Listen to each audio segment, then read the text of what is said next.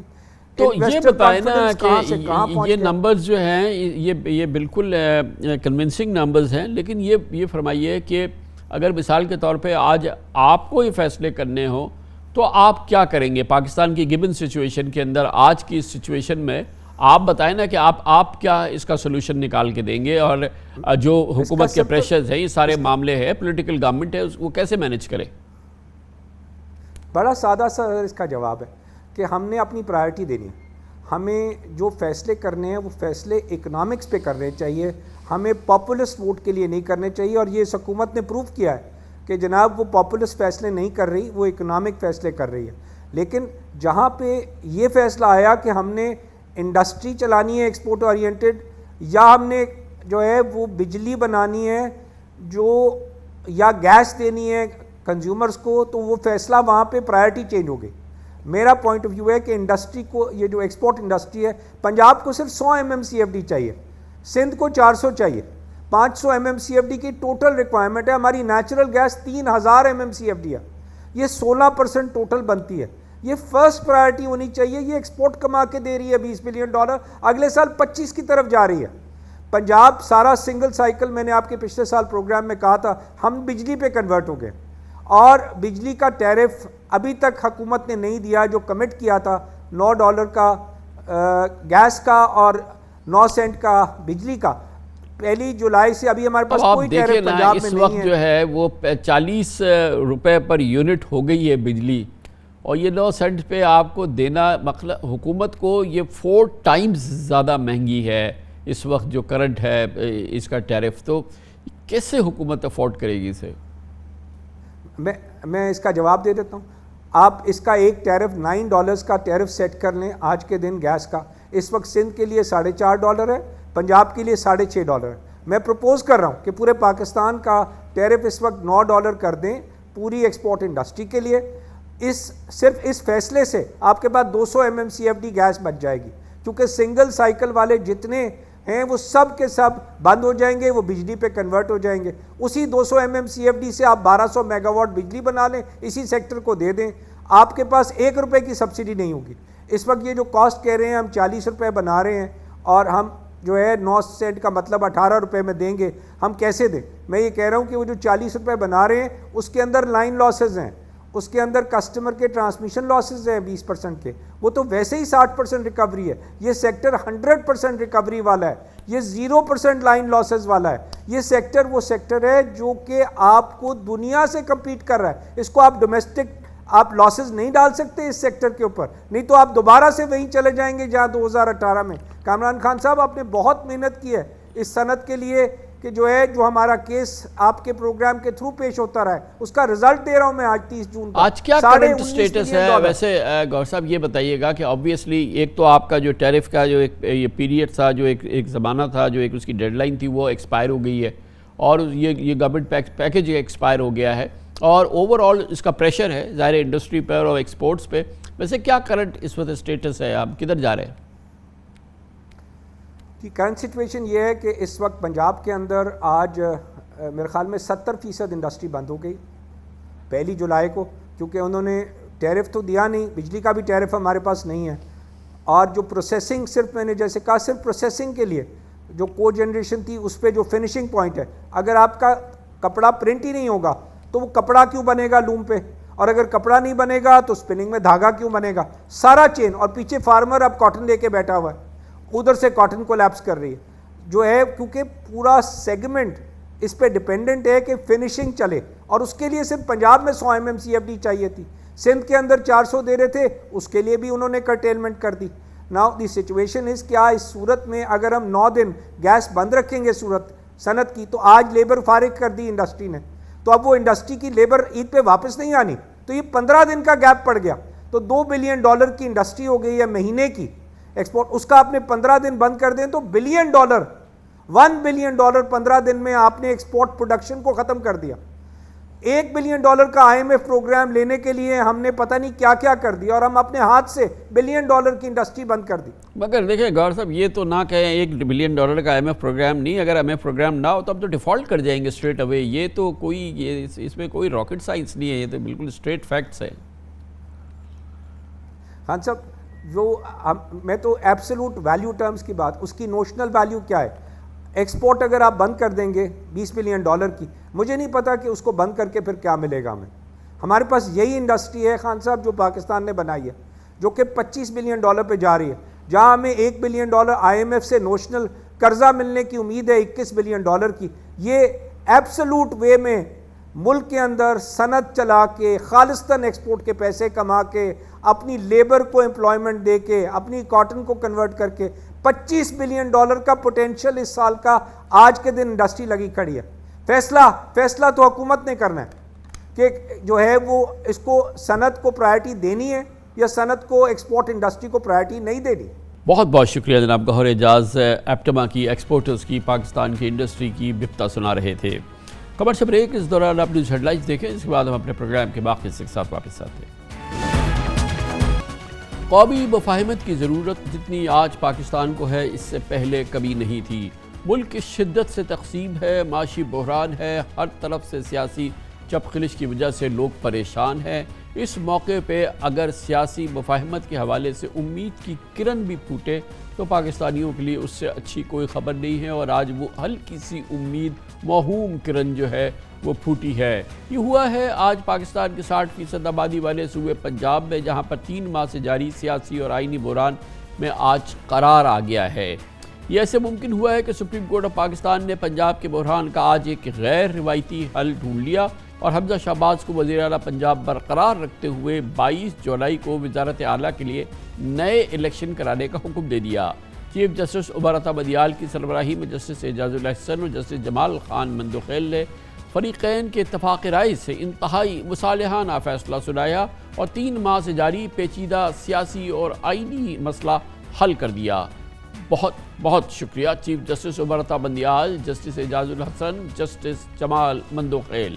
P T I Noon league P P P ایک page پر ہو گئے آج، یہ ایک معجزے سے کم نہیں۔ حوصلہ افزا پیش رفت ہے کہ آج عمران خان اور چودھری پرویز الہی نے حمزہ شہباز کو 22 جولائی تک وزیر اعظم رہنے پر بھی تائید کی ہے، جبکہ پس پردہ نواز شریف، آصف زرداری، وزیر اعظم شہباز شریف نے سیاسی کشمکش کو سلجھانے کے لیے ایک قدم بڑھایا۔ گویا ملک کو ہیجانی کیفیت میں مفاہمت کے خاکے میں آج پہلی ایک میں نے کہا ہلکی سی جھلک نظر آئی ہے۔ اللہ کرے ملک کی سیاسی قوتیں اور مقتدر حلقے پنجاب کی طرح وفاق میں بھی اسی افہام و تفہیم سے کام لیں۔ آج سپریم کورٹ میں ایک موقع پہ پی ٹی آئی اور قاف لیگ کے موقف میں واضح تضاد نظر آیا۔ پی ٹی آئی کے امیدوار پرویز الہی اور پی ٹی آئی کے وکیل بابر اعوان میں نئے الیکشن تک حمزہ شہباز کی وزارت اعلیٰ برقرار رکھنے پر اختلاف رہا۔ عدالت نے پارٹی قیادت سے مشاورت کی اجازت دی، جس کے بعد بابر اعوان نے بینچ کو بتایا کہ عمران خان سے پور پر رابطہ کیا ہے اور انہوں نے حمزہ شہباز کو دوبارہ انتخاب تک وزیر اعلیٰ تسلیم کیا ہے۔ اس وقت قوم کی امید ہے کہ سپریم کورٹ مرکز میں بھی ایسی عدالتی مصالحت کروا دے تو پورا پاکستان ہاتھ اٹھا کر اس عدلیہ کو سپریم کورٹ آف پاکستان کو دعائیں دے گا۔ اس بات کے اختتام پر چیف جسٹس عمر عطا بدیال نے ریمارکس دیے کہ اللہ کا شکر ہے کہ کسی صورت سے معاملہ ٹل گیا اور کسی حد تک سیاسی گروپس میں اتفاق رائے پیدا ہو گیا ہے۔ یہ کسی کی ہار یا جیت نہیں ہے بلکہ تمام فریقین کی کامیابی ہے۔ چیف جسٹس آف پاکستان کا کہنا تھا کہ قومی اسمبلی میں اپوزیشن نہ ہونے سے بہت نقصان ہوا ہے۔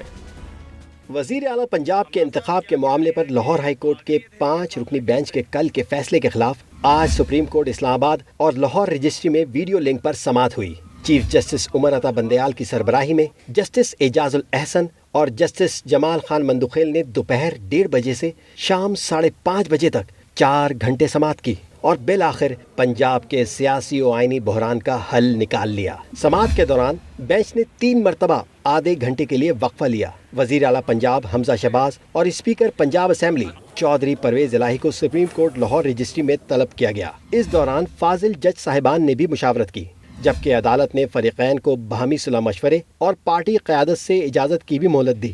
چیف جسٹس عمر عطا بدیال نے ریمارکس دیے کہ درخواست گزاروں کے لیے 2 آپشنز ہیں کہ 2 دن میں وزیر اعلیٰ پنجاب کا دوبارہ انتخاب کرایا جائے یا پھر حمزہ شہباز 17 جولائی تک وزیر اعلیٰ رہیں۔ پی ٹی آئی کے وکیل بابر اعوان نے گورنر کو صوبہ چلانے اور نگراں سیٹ اپ کی تجویز دی، مگر عدالت نے دونوں تجاویز سے اتفاق نہیں کیا۔ جسٹس اعجاز الاحسن نے کہا کہ آپ نے تو صرف 7 دن مانگے تھے، اس طرح آپ کو زیادہ وقت مل رہا ہے۔ جسٹس جمال خان مندوخیل نے ریمارکس دیے کہ سیاستدان اپنے مسئلے خود حل کریں، اگر ہمارے پاس آئیں گے تو پھر ہماری بات ماننا پڑے گی۔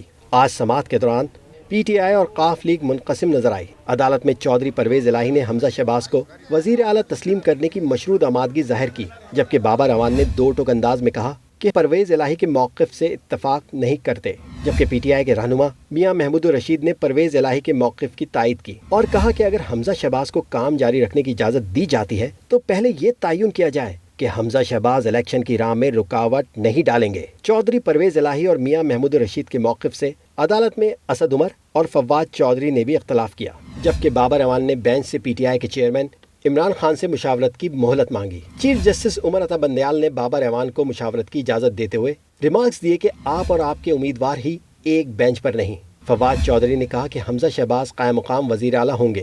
چیف جسٹس نے ریمارکس دیے کہ حمزہ شہباز کے لیے قائم مقام کا لفظ استعمال نہیں کریں گے۔ سماعت کے دوران اس وقت ڈرامائی موڑ سامنے آیا جب پی ٹی آئی کے وکیل امتیاز صدیقی نے عدالت کو بتایا کہ ان کی ایڈوکیٹ جنرل پنجاب اور حمزہ شہباز کے وکیل سے مشاورت ہوئی ہے۔ پنجاب حکومت تیار ہے کہ وزیر اعلیٰ کا انتخاب ضمنی الیکشن کے 3-4 روز بعد ہو جائے۔ بابر اعوان نے بھی بینچ کو بتایا کہ عمران خان نے حمزہ شہباز کو دوبارہ انتخاب تک وزیر اعلیٰ تسلیم کر لیا ہے۔ چیف جسٹس عمر عطا بندیال نے ریمارکس دیے کہ 3 ماہ کا بحران ہم نے 3 سیشنز میں حل کر دیا ہے۔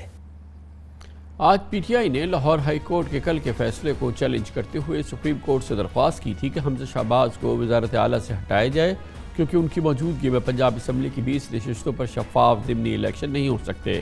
کل عمران خان نے بھی اپنے ویڈیو پیغام میں یہی موقف پیش کیا تھا۔ تاہم ملک کی سیاست کے لیے خوشائند بات ہے کہ آج عمران خان نے نہ صرف حمزہ شہباز کو بطور وزیر اعلیٰ تسلیم کر لیا، بلکہ ان کی وزارت اعلیٰ میں ہی اب ضمنی الیکشنز بھی ہوں گے۔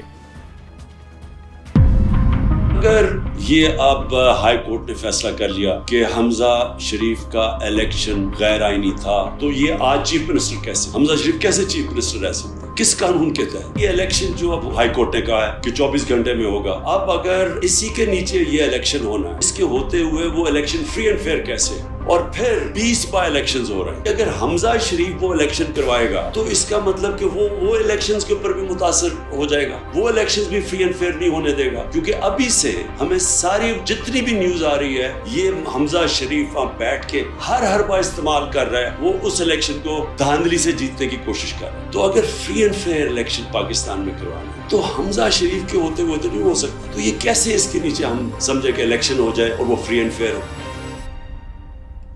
آج مسلم لیگ نون اور حمزہ شہباز نے پی ٹی آئی اور قاف لیگ سے اتفاق رائے کر کے بظاہر ایک بہت بڑا رسک لیا ہے، کیونکہ 22 جولائی سے پہلے پی ٹی آئی کو 5 مخصوص نشستیں مل چکی ہوں گی اور 17 جولائی کو 20 نشستوں پر ضمنی الیکشن کے سرکاری نتائج بھی آ چکے ہوں گے۔ گویا نئی وزیر اعلیٰ کا انتخاب اس وقت ہوگا جب پنجاب اسمبلی کا ہاؤس مکمل ہوگا۔ تاہم لگتا ہے کہ حمزہ شہباز نے ہر فیصلے کے لیے ذہن بنا لیا ہے۔ سپریم کورٹ میں جو امیدوار ہیں ان کا موقف الگ تھا، پی ٹی آئی کا موقف الگ تھا۔ عدالت عظمیٰ جب یہ کیس کی سنوائی کر رہی تھی تو کہا جی اب میں عمران نیازی سے لے کے آتا ہوں، تو ان کا آپس میں بھی سوچ کا ربط نہیں تھا اور عدالت عظمیٰ نے بار بار پوچھا۔ بہرکیف انہوں نے کہا جی کہ آپ 17 جولائی کو جب 20 سیٹوں پر ضمنی الیکشن مکمل ہو جائے گا، اس کے بعد 5 دن میں الیکشن کمیشن نوٹیفیکیشن کرتا ہے، تو آپ 22 کو دوبارہ الیکشن کرائیں۔ تو میں نے کہا یہ تو میرے لیے قابل قبول ہے۔ انشاءاللہ اللہ کے فضل سے 17 جولائی کو پاکستان اور پنجاب کی عوام بالخصوص میاں محمد نواز شریف اور شہباز شریف پر اعتماد کا اظہار کریں گے۔ اسپیکر پنجاب اسمبلی چودھری پرویز الہی نے سپریم کورٹ کے فیصلے کو انصاف پر مبنی اور اپنے مطالبے کے مطابق قرار دیا۔ ان کا کہنا ہے کہ وزیر اعلیٰ کا الیکشن اب پنجاب اسمبلی کا ہاؤس مکمل ہونے کے بعد پی ٹی آئی کی مخصوص نشستوں کے امیدوار بھی ووٹ ڈال سکیں گے۔ آج الحمدللہ بڑا ہی اچھا فیصلہ ہوا ہے انصاف کے حوالے سے بھی، اور جو چیزیں ہم چاہتے تھے اللہ تعالیٰ کے فضل و کرم سے وہ بالکل آج مانی بھی گئی ہیں۔ طے چیزیں جو ہوئی ہیں نا اس میں یہ ہے کوئی یہ پولیس اور وکٹمائزیشن کا عمل نہیں ہوگا اور بالکل رولز کے مطابق چلا جائے گا۔ بالکل نہیں ہوگا کہ آپ کینڈیڈیٹس کو انڈر پریشر لائیں کہ آپ ان کا ٹکٹ نہ لیں یا اس کا ٹکٹ لیں، یہ نہیں ہوگا۔ اور الیکشن جو ہے وہ 22 تاریخ کو ہوگا جمعے والے دن، جس میں نئے جو ممبر بننے بننے ہیں جو لوٹے تھے ان کی جگہ پہ جو بھی ممبر بنیں گے ان کا نوٹیفیکیشن ہو جائے گا اور ہاؤس مکمل ہو جائے گا، جس میں ہمارے 5 لوگ وہ بھی شامل ہیں منارٹی اور خواتین کے، ان کا بھی نوٹیفیکیشن ہو جائے گا، اس کے بعد پھر وہ الیکشن ہوگا۔ اس موضوع پہ بات کرتے ہیں اور اس کے لیے اب ہمیں جوائن کر رہے ہیں جناب اسد عمر، سیکرٹری جنرل پاکستان تحریک انصاف۔ بہت بہت شکریہ اسد عمر صاحب۔ پہلے تو مجھے یہ فرمائیے گا کہ مجھے آج کی اس پوری سماعت کے دوران جو سپریم کورٹ نے غیر معمولی غیر روایتی کردار ادا کیا ہے اور اس کے نتیجے میں پہلی بار ہم نے دیکھا ہے کہ نون لیگ، پیپلز پارٹی اور پی ٹی آئی جو ہے کسی ایک موضوع پہ کسی ایک قضیے میں ایک صفحے پر آ سکتی ہے، تو میرے جیسے پاکستانی کو ایک light at the end of the tunnel, ایک ہلکی سی موہم سی لگی اس کے ذریعے کہ شاید یہ ممکن ہے اور اس فارمولے کے تحت اور اس خاکے کے تحت کوئی بہتر صورتحال پیدا ہو سکتی ہے، یا یہ آپ کے خیال میں یہ ون آف ایک چیز ہوئی ہے جو سپریم کورٹ نے رول پلے کیا ہے، اس کو آپ کس چیز کا نام دیں گے؟ دیکھیں، اس کو اگر کامران بھائی آپ تجزیہ کریں نا تو کیوں اتفاق رائے ہوا؟ اتفاق رائے یہ اس لیے ممکن ہو سکا کہ سپریم کورٹ نے ہمارے سامنے یہ بات رکھی کہ بہترین حل یہ ہے کہ عوام فیصلہ کرے، اور اس کے لیے جو ہے وہ 17 جولائی کو جو الیکشن ہونے ہیں وہ 20 سیٹوں کے وہ الیکشن ہیں، 5 سیٹوں کے جو ریزرو سیٹس کے نامینیشنز ہیں، جو نوٹیفیکیشنز ہیں وہ ہونی تھی، 25 لوگ کا ہاؤس آ جائے گا، تو عوام کی آواز بھرپور طریقے سے آ جائے گی، پورا ہاؤس مکمل ہو جائے گا، اور اس کی بنیاد پہ، اور اس کے انہوں نے کہا کہ یہ کرنے کے لیے آپ یہ قبول کر لیں کہ حالانکہ ہائی کورٹ کے فیصلے میں اور سپریم کورٹ دونوں کے فیصلوں میں یہ کہا گیا کہ حمزہ شہباز الیکشن کبھی جیتے ہی نہیں تھے، وہ قانونی طور پہ کبھی وزیر اعلیٰ بنے ہی نہیں تھے، لیکن 17 جولائی کے الیکشن تک یا یہ 22 جولائی کو جو ہال کے اندر جو ووٹنگ کرانی ہے، اسمبلی میں ووٹنگ کرانی ہے، اس وقت تک یہ اس کرسی پہ بیٹھے رہیں، محدود اختیارات، گائیڈ لائنز ایشو کر دیں گے، بندش ہو جائے گی، لیکن اس کو قبول کر لیں، اور ہم نے اس بات کو مان لیا۔ بنیادی جو بڑا فیصلہ جو پاکستان کا ہونا ہے نا، وہ بھی کامران بھائی یہ ہونا ہے، جس دن یہ حکومت مان گئی کہ فیصلہ پاکستان کے عوام کریں گے اور اس کا طریقہ کاری سوائے الیکشن کے دور کوئی نہیں ہوتا، تو اس کے بعد بات چیت ہو سکتی ہے۔ ہم یہ کئی دفعہ پہلے بات کر چکے ہیں کہ پھر اس کے بعد بات چیت ہو سکتی ہے اس کے لوازمات کے اوپر، اور اس بحران سے نکلنے کا، اور بڑی خوبصورت بات کی چیف جسٹس نے، انہوں نے بالکل برملا کہا کہ جب سیاسی بحران اس نیج پر پہنچ جائے تو اس سے نکلنے کا واحد راستہ ہوتا ہی الیکشن ہے، اور ہماری بھی یہی اتنی سادہ سی بات ہے۔ یہ فرمائیے گا کہ اس کو کس طرح سے انشور کیا جا رہا ہے کہ یہ تو پتہ ہے ہمیں کہ حمزہ شہباز صاحب ان کی حکومت برقرار رہے گی، لیکن جو عوامل ہوتے ہیں جو کہ اثر انداز ہونے والے عوامل ہوتے ہیں، جس میں سب سے زیادہ تحفظات تو نون لیگ کی پی ٹی آئی کی ہی ہیں، تو وہ کیسے اس وقت، ابھی تو فی الحال آرڈر زبانی بات آئی ہے، لیکن تفصیلی آرڈر میں کیا یہ جو آپ کی کنسرن ہے یہ پراپرلی ایڈریس ہونے جا رہی ہے؟ جی بالکل، جو بینچ پر جو ریمارکس تھے اس کے اندر تو واضح طور پہ یہ کہا گیا کہ واضح ہدایات جاری کی جائیں گی کہ کسی صورت بھی کوئی بھی غیر قانونی طریقے سے اثر انداز نہیں ہونے دیا جائے، اور ہماری جو ریکویسٹ تھی وہ تو یہی تھی کہ یہ ہدایات جو ہیں وہ چیف سیکرٹری، آئی جی پولیس اور الیکشن کمیشن جو ہے ان تینوں کو یہ ہدایات جاری ہونی چاہیے کہ اپنے حمزہ شہباز کرسی پر تو بیٹھیں گے چیف منسٹر کی، اور روزمرہ کے جو معاملات ہیں اس کے اوپر فیصلے بھی کریں گے، لیکن ان کو کوئی بھی ایسا فیصلہ کرنے کی اجازت نہیں ہونی چاہیے جس سے وہ اثر انداز ہو سکیں الیکشنز کے اوپر۔ تو اب یہ فرمائیے گا کہ ایک یہ معاملات ہو گئے، آگے الیکشن ہے، ایک اس وقت چیز جو آپ کی پی ٹی آئی کی ایک طرح سے پھنسی ہوئی ہے وہ ہے نوٹیفیکیشنز جو نہیں ہوئے ہیں مخصوص نشستوں کے حوالے سے۔ اس حوالے سے کیا معلومات ہیں؟ ہم نے جب الیکشن کمیشن سے پتہ کیا انہوں نے کہا جی تحریری فیصلہ نہیں آیا، جب لاہور ہائی کورٹ سے پتہ کیا تو پتہ چلا جج صاحب نے اس کو سائن نہیں کیا ہے۔ یہ بات آج ایڈریس نہیں ہوئی سپریم کورٹ پہ، آپ لوگوں نے اس کو ایجیٹیٹ نہیں کیا؟ جی یہ بات بھی اٹھائی گئی تھی، لیکن آج پھر وہ آ گیا، تحریری فیصلہ آ گیا، اور میری اطلاعات یہ ہیں کہ ابھی سے کچھ دیر پہلے جو ہے نوٹیفیکیشنز بھی جاری ہو گئے۔ اچھا یہ فرمائیے گا کہ اب یہ جو سارا معاملہ ہے یہ چلا گیا ہے الیکشنز پہ، یعنی ضمنی الیکشن 20 نشستوں کے ضمنی الیکشنز، تو آپ کا اعتماد برقرار ہے کہ یہ الیکشن آپ جیتیں گے؟ گو کہ یہ پچھلے الیکشن میں جو تمام امیدوار جو کہ پی ٹی آئی میں شامل ہو گئے تھے، پی ٹی آئی کا حصہ بن گئے تھے، وہ آپ کے مد مقابل ہوں گے اور وہ الیکٹیبل سمجھے جاتے ہیں ان علاقوں کے۔ جی ان میں سے کچھ ایسے ضرور ہیں جن کو الیکٹیبل تصور کیا جاتا ہے، لیکن اس وقت جو پاکستان کی سیاست میں تبدیلی آئی ہے نا کامران بھائی، یہ پہلی دفعہ ہو رہا ہے۔ شہروں کے اندر پارٹی کا ووٹ بینک ہوا کرتا تھا، لیکن دیہات کے اندر وہی دھڑے کی سیاست اور مقامی سیاست جو ہے نا وہی اثر رکھتی تھی۔ یہ پہلی دفعہ ہوا ہے کہ دیہاتوں کے اندر، اور اس کی ایک چھوٹی سی مثال اگر آپ میں میڈیا کے پوائنٹ آف ویو سے اس کی مثال دوں، آپ اس وقت ٹک ٹاک دیکھ لیں، اور جو سب سے زیادہ مؤثر سیاسی بیانیہ اس وقت آ رہا ہے موجودہ صورتحال کے اوپر ٹک ٹاک میں، وہ دیہات سے بنے ہوئے ٹک ٹاک ہیں۔ تو ایک اور یہ تمام ہمارے جو کینڈیڈیٹس ہیں وہ سب یہ کہہ رہے ہیں کہ جی پچھلے الیکشن تک ہمیں دیہاتوں کے اندر اتنا تحریک انصاف کا یہ عمران خان کا ووٹ بینک نہیں نظر آتا تھا، آج ہمیں دیہات کے اندر عمران خان کا ووٹ بینک نظر آ رہا ہے۔ ایک تو موجودہ بیانیہ جو ہے، خودداری کا بیانیہ جو ہے، آزادی کا بیانیہ ہے، اس کا بہت بڑا اثر ہے، لیکن پچھلے 2 سال کے اندر خصوصی طور پر آپ کو پتہ ہے، آپ معیشت پہ نظر رکھتے ہیں، جتنی زراعت نے ترقی کی، ریکارڈ فصلیں ہوئیں، تمام سوائے کپاس کے تمام بڑی فصلیں ریکارڈ فصل ہوئی، اور قیمت جو ملی کسان کو وہ پہلے کبھی نہیں ملی تھی، اور ان دونوں چیزوں کو ملا کے ایک بہت بڑی خوشحالی آئی۔ اور اس کے بعد اب جو صورتحال ہے، اس کے ٹیوب ویل کے بجلی کے ریٹ بڑھائے جا رہے ہیں، کسان کے ڈیزل مہنگا کیا جا رہا ہے، تو اس کی وجہ سے دیہات کے اندر بھی ایک لہر ہے۔ میرا اپنا ذاتی تجزیہ، کیونکہ میں اس کو مانیٹر بھی کر رہا ہوں، الیکشن سیل جو پارٹی کا ہے وہ میرے ساتھ کام بھی کرتا ہے، میرے موجودہ تجزیے کے مطابق 13 سے 15 سیٹس جو ہے وہ انشاءاللہ تعالیٰ تحریک انصاف جیت رہی ہے ان 20 میں سے۔ بہت بہت شکریہ جناب اسد عمر ہمارے ساتھ موجود ہے۔ خبر سے بریک اسد عمر صاحب کی آبزرویشن، اس پر ہم حکومتی موقف لیں گے، نون لیگ کا موقف ہمیں دیں گے۔ وفاقی وزیر قانون جناب اعظم نذیر تارڑ ہمارے ساتھ ہوں گے چھوٹے سے وقفے کے بعد۔ Welcome back. آج کا سپریم کورٹ آف پاکستان کا انتہائی غیر معمولی فیصلہ، جس نے پاکستان میں جاری بہت بڑے سیاسی بحران کا، پنجاب کے سیاسی بحران کا حل نکالا ہے، مذاکراتی حل، اور ایک روز کے اندر غیر معمولی غیر روایتی سماعت کے ذریعے سپریم کورٹ آف پاکستان نے اس بہت بڑے بہت ہی کرٹیکل قضیے کا حل نکالا، اور یقیناً ہم جیسے لوگوں کے لیے یہ امید کی کرن بنی کہ شاید یہ جو انداز تھا یہ خاکہ بن جائے پاکستان کے دوسرے بڑے مسائل کے حل کے لیے، خاص طور پہ وفاق میں اس وقت جو صورتحال ہے، تباہ کن صورتحال ہے، کیا ایسا کوئی مذاکراتی حل پورے پاکستان کے لیے اور خاص طور پہ آئندہ آنے والے الیکشنز کے حوالے سے ڈھونڈا جا سکتا ہے؟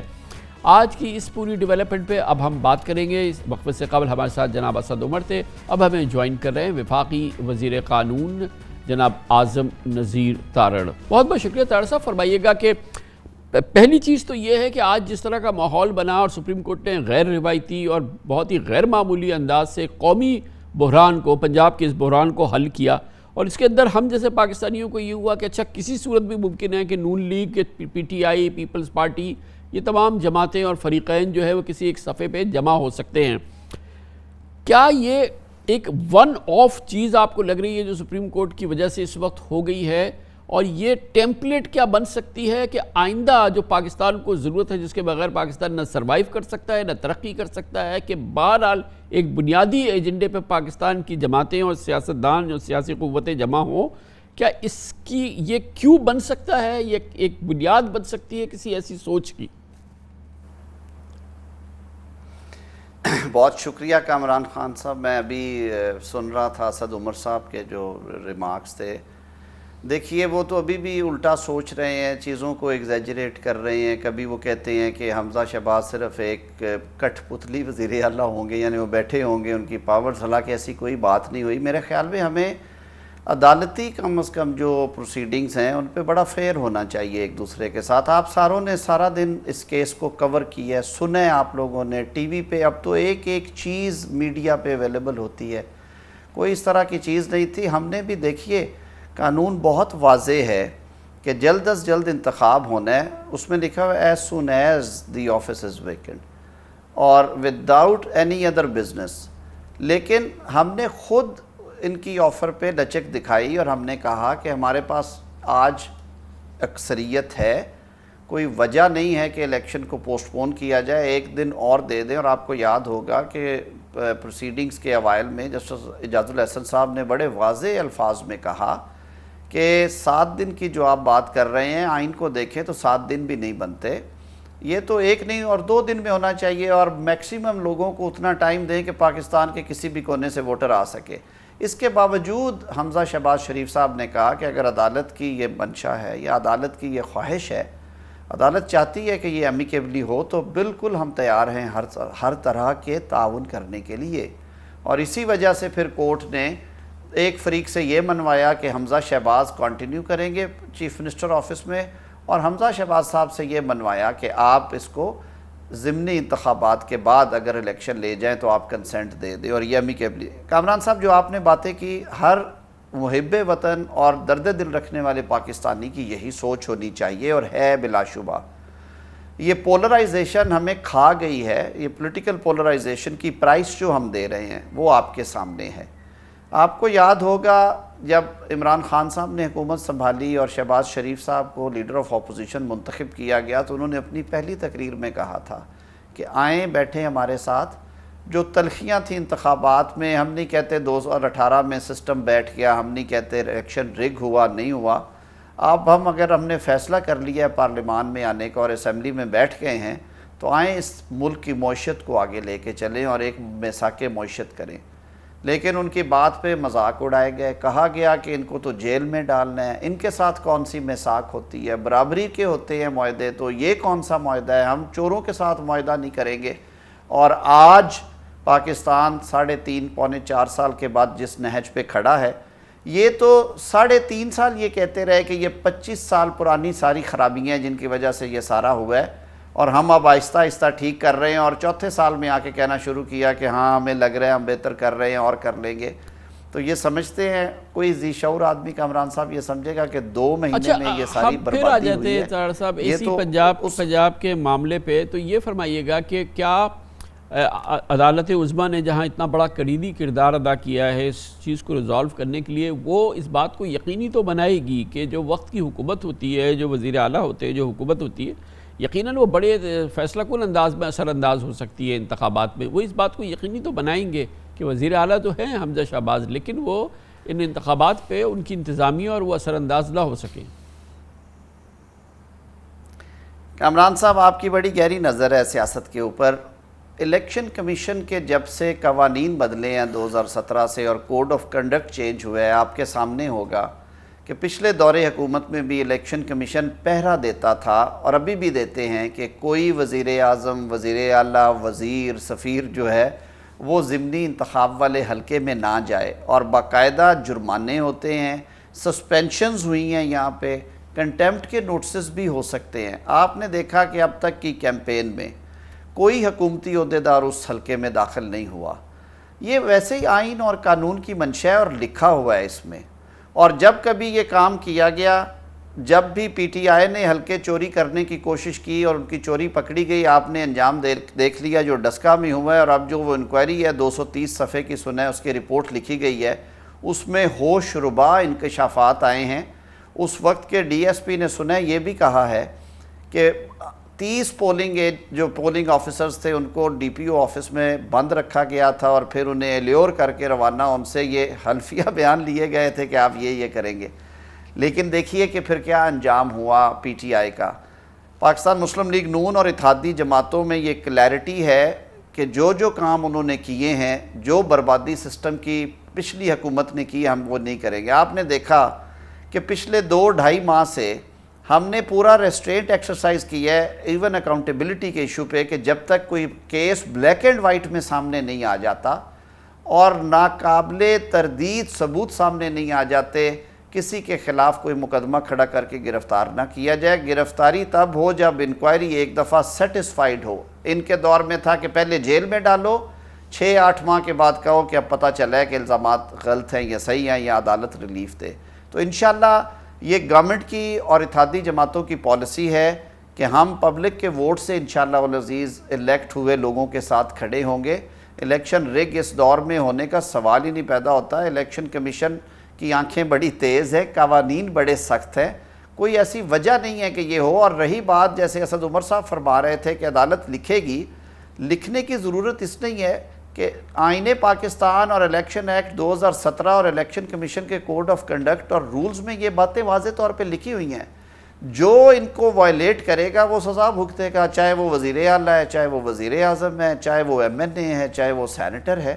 یہ ممکن نہیں ہے کامران صاحب آج کے دور تو وہ تو بالکل قوانین تو اپنی جگہ ہوتے ہیں، مگر جو وقت کی حکومت ہوتی ہے اس کا اثر تو ہوتا ہے. یہ تو کبھی بھی پاکستان میں نہیں ہوا ضمنی الیکشن کے اندر، یہ تو ایک کامن پریکٹس ہے اور ہم سب اچھی طرح سے جانتے ہیں. مگر پہلے یہ بتائیے گا کہ بڑے آپ ماشاءاللہ معزز قانون دان ہیں، بڑا آپ کا وسیع تجربہ ہے. آج جو سپریم کورٹ آف پاکستان میں جس انداز سے سماعت ہوئی ہے اور اس مسئلے کو ریزالو کیا گیا، یہ بالکل ایک غیر معمولی چیز ہے، غیر روایتی چیز ہے.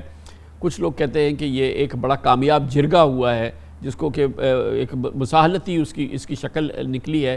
اس پورے پروسیس کو آپ کیسے دیکھ رہے ہیں اور اس کے بارے میں آپ کیا کہیں گے؟ کامران صاحب بالکل بطور لائر کے میں بھی سمجھتا ہوں کہ میری اگر آپ اجازت ہو تو جائز تنقید کا حق کیونکہ بطور وکیل مجھے حاصل ہے اور پاکستان کے شہری کے طور پہ ہے. میں سمجھتا ہوں کہ لاہور ہائی کورٹ کا فیصلہ بھی جو ہے وہ آئین اور قانون کے عین مطابق نہیں تھا، اور پھر ظاہر ہے آج جو اپیل میں فیصلہ ہوا اگر آپ کہیں کہ اسے آئینی طور پہ درست کہا جائے تو شاید میں اپنے speaking for my self I have certain reservations, کیونکہ جو عدالتی فیصلے ہیں اور وہ بھی پھر اوپینین ایڈوائزری جورسڈکشن میں سر ان کو ریٹروسپیکٹو لگانا، آپ کو یاد ہوگا جب 186 کا ریفرنس چل رہا تھا اور 63A کی تشریح درکار تھی تو بارہا یہ استدعا کی گئی عدالت سے کہ قومی اسمبلی اور صوبائی اسمبلی کے انتخابات ہونے جا رہے ہیں، آپ سٹے جاری کریں کہ یہ ووٹ ڈل تو سکتے ہیں لیکن یہ گنے نہیں جائیں گے، یا یہ subject to decision of the proceedings ہوں گے. کورٹ نے کبھی یہ انٹرم آرڈر جاری نہیں کیا. تو ریٹروسپیکٹو یعنی کہ وہ ماضی سے کیسے اس کا اطلاق ہو گیا جب یہ الیکشن ہو چکا تھا، حمزہ شہباز الیکٹ ہو چکے تھے، الیکٹ ہونے کے بعد ان کا حلف ہو چکا تھا، انہوں نے آفس سنبھال لیا اور بہت سے امور سر انجام دے لیے. لیکن میں پھر جو بات آپ نے شروع میں کی وہ میرے دل کو لگی اور ہر پاکستانی کے دل کو لگتی ہے. چیف جسٹس صاحب نے اس اتنے زیادہ پولرائز پولیٹیکل سسٹم میں ایک روایتی دیہاتی بیک گراؤنڈ سے تعلق ہونے کی وجہ سے انہوں نے کوشش کی ہے کہ اگر یہ قانونی طریقے سے نہیں سمجھ رہے تو کم از کم روایتی اور پنچایتی طریقے سے انہیں سمجھایا جائے کہ بھائی تھوڑے سے ہولڈ یور ہارسز، ملک کی معیشت کو دیکھیں آج ملک کہاں پہ کھڑا ہے. لیکن اور میں تھوڑا سا مل کے ایک اجتماعی کیا یہ جس کو آپ نے پنچایتی اور غیر روایتی اور غیر معمولی میں نے کہا جرگہ اسٹائل، لیکن مسئلہ تو ملک کا ایک بہت بڑا حل ہو گیا اس سے. لیکن آپ جیسے قانون دان کیا کچھ شاکی ہیں کہ یہ پھر یہ ایک روایت نہ بن جائے، یہ ایک طریقہ کار نہ بن جائے جس سے کہ مسائل کا حل ہو، ورنہ اس طرح کے مقدمے تو نہ جانے کتنے ہفتوں مہینوں چلتے ہیں اور کتنے 24 گھنٹے ٹیلی ویژن پہ چل رہے ہوتے ہیں. چند گھنٹوں کے اندر یہ ایک بڑا یونیک ایکسپیرینس ہے. نہیں سر، میں تو کہہ رہا ہوں کہ مجھے تو کیس کے بنیاد کے حوالے سے تکلیف ہے کہ یہ تشریح جو ہے یہ آنی نہیں تھی چاہیے کہ عدالت عظمیٰ کے یا عدالت عالیہ کے فیصلوں کو ریٹروسپیکٹیولی اپلائی کرنا یہ بہت انہونی بات ہے. ہماری جورسپروڈنس میں اس طرح نہیں ہوا. ہو گیا، ہونے کے بعد اس کی اپیل گئی. اپیل میں اگر چیف جسٹس صاحب نے اور ان کے بینچ نے اپنی عقل سمجھ کے مطابق، شعور کے مطابق یہ سمجھا کہ اس کو حل کرنے کا ایک طریقہ یہ ہے کہ اسے پیور میرٹ کی بجائے جو اس وقت رائج سیاست ہے اور اس میں جس قدر تلخیاں ہیں اور جس قدر قدورتیں جنم لے رہی ہیں، انہوں نے اس آگ کو ٹھنڈا کرنے کی کوشش کی ہے. یہ ایک مستحسن قدم ہے اور آئسولیٹڈ کیسز میں اس طرح کے اقدامات لیے جا سکتے. بظاہر یہ لگتا ہے کہ آپ کی ذاتی طور پہ بھی اس ایک تو لاہور ہائی کورٹ کا کل کا فیصلہ اور آج کی تمام کارروائی ایک قانون دان کی حیثیت سے انتہائی تجربہ کار اور بہت ہی بڑا زبردست آپ کا تجربہ ہے، باوقار قانون دان کی حیثیت سے آپ کی تسلی نہیں ہوئی دونوں فیصلوں میں؟ کامران صاحب میں پھر ایک دفعہ واضح کر دیتا ہوں آپ کے سامنے کون ٹھہر سکتا ہے. آپ پھر وہ بات وہی میں دوبارہ ریپیٹ نہیں کروں گا. قانون کے طالب علم کے طور پہ میری یہ تشنگی ضرور رہے گی کہ عدالتی فیصلے کو 63A والے فیصلے کو جو کہ آرٹیکل 186 اور 184(3) کی پروسیڈنگز میں دیا گیا اور اس کے ساتھ 187 کا بھی حوالہ دیا گیا، اس کو جب ماضی سے اس کا اطلاق ہوا تو یہ ایک اچھی نظیر نہیں بنی. لیکن سپریم کورٹ نے اس سے احتراز کیا آج، اور انہوں نے شاید اسی لیے احتراز کیا کہ لاہور ہائی کورٹ کا فیصلہ اگر دیکھیں تو ٹپیکلی قانونی جو دائرہ کار ہے، میں قانون کے طالب علم کی حیثیت سے یہ بات کر رہا ہوں کہ اس قانونی دائرہ کار میں شاید اسے بہت اچھا فیصلہ نہ کہا جائے، لیکن مجھے بطور پاکستانی کے اس بات کی بڑی خوشی ہے، ایک عام شہری کے طور پہ، کہ عدالت نے ایک کوشش کی، اچھی کوشش کی، اور عدالت کا احترام کیا دونوں فریقین نے۔ انہوں نے یہ ایک طرح سے کنسنسس سے، راضی نامے سے کہہ لیں، مشاورت سے کہہ لیں، باہمی رضامندی سے ایک ایسا فیصلہ کر لیا جس کی وجہ سے جو سیاسی تلخیاں ہیں عارضی طور پہ ان میں کچھ کمی آئے گی، اور دونوں فریقین وہ جو ایک ون ون والی سچویشن ہوتی ہے وہ لے کے نکلے۔ چودھری پرویز الہی صاحب چاہتے تھے کہ انہیں وقت مل جائے اور وہ ضمنی انتخابات کے رزلٹس کے بعد میدان میں اترے، وہ فیس نہیں کرنا چاہتے تھے، انہیں معلوم تھا کہ ان کو 7 سے 8 ووٹوں کی کمی کا سامنا ہے۔ حمزہ شہباز نے دل بڑا کیا اور عدالت کی عزت اور احترام کرتے ہوئے انہوں نے کہا کہ ٹھیک ہے، مجھے قبول ہے، اور عدالت نے اس جیسچر کے بدلے میں چودھری صاحب سے اور ان کے الائز سے یہ بات منوائی کہ Hamza Shahbaz till the time the election takes place وہ وزیر اعلیٰ کے طور پہ برقرار رہیں گے۔ بہت بہت شکریہ اعظم نذیر تارڑ، وفاقی وزیر قانون ہمارے ساتھ موجود تھے۔ ہمارے پروگرام کا اختتام ہوتا ہے، لیکن اس سے پہلے ایک بہت ہی افسوسناک خبر۔ پاکستان کے ممتاز سینئر صحافی، دنیا نیوز کے بہت ہی معزز ہمارے سینئر کولیگ جناب ایاز ضمیر پر آج حملہ ہوا ہے، جس وقت وہ ہمارا مقبول پروگرام تھنک ٹینک، جس کے وہ ایک بہت امپورٹنٹ پارٹیسپینٹ ہے، اس پروگرام میں شرکت کر کے نکل رہے تھے کہ ان پر تشدد کیا گیا اور حملہ آوروں نے ان کا موبائل فون چھین لیا، ان کو زد و کوب کیا گیا، اور یقینی طور پہ یہ ایک بہت بڑی، بہت ہی ایک مکروہ حملہ ہے، اور ایک ایسی سازش ہے آزادی صحافت کے لحاظ سے اور اظہار رائے کی آزادی کے لحاظ سے۔ ایاز ضمیر صاحب ایک بہت ہی کونا مشق اور سینئر صحافی ہیں۔ یقینی طور پہ پچھلے 24 گھنٹوں میں ان کی جو ایک تقریر تھی اس حوالے سے ان کو بہت شہرت ملی، اس تقریر کو لوگوں نے اس کی بڑی پذیرائی کی۔ ہم نہیں جانتے کہ اس تقریر سے اس حملے کا تعلق ہے یا نہیں، یا کسی اور ان کی پیشہ ورانہ صورتحال سے اس کا کیا تعلق ہے، لیکن واضح طور پہ لگتا ہے کہ یہ ان کو نشانہ جو بنایا گیا، ان کی حالیہ یا جو ان کی صحافتی ذمہ داریاں ہیں اس حوالے سے، کیونکہ ایاز ضمیر صاحب کو اس طرح سے نشانہ بنانا اور خاص طور پہ ان کا موبائل فون چھین کے لے جانا، یہ ایک بہت ہی ایک ایسی صورتحال ہے جس کی ہر صورت مذمت ہونی چاہیے، اور یہ پچھلے کئی عرصے سے اس قسم کے واقعات ہیں، اور یقیناً یہ وزیر اعظم شہباز شریف اور اس حکومت کے لیے بھی یہ ایک تشویش کا باعث ہے اس قسم کے واقعات۔ اور آج کا ایاز ضمیر صاحب پہ جو حملہ ہے، اس کی جتنی مذمت کی جائے، اس پر جتنی اس کی مذمت کی جائے اور ان کے حملہ آوروں کو فوری طور پہ گرفتار کیا جائے، اس کی جتنی مذمت کی جائے وہ کم ہے۔ اس کے ساتھ ہی ہمارے آج کے پروگرام کا اختتام ہوتا ہے۔ سیٹرڈے سنڈے کی ہفتہ وار تعطیل کے بعد پیر کو آپ سے پھر ملاقات ہوگی۔ پیر تک کے لیے کامران خان کو اجازت۔ اللہ حافظ ناصر۔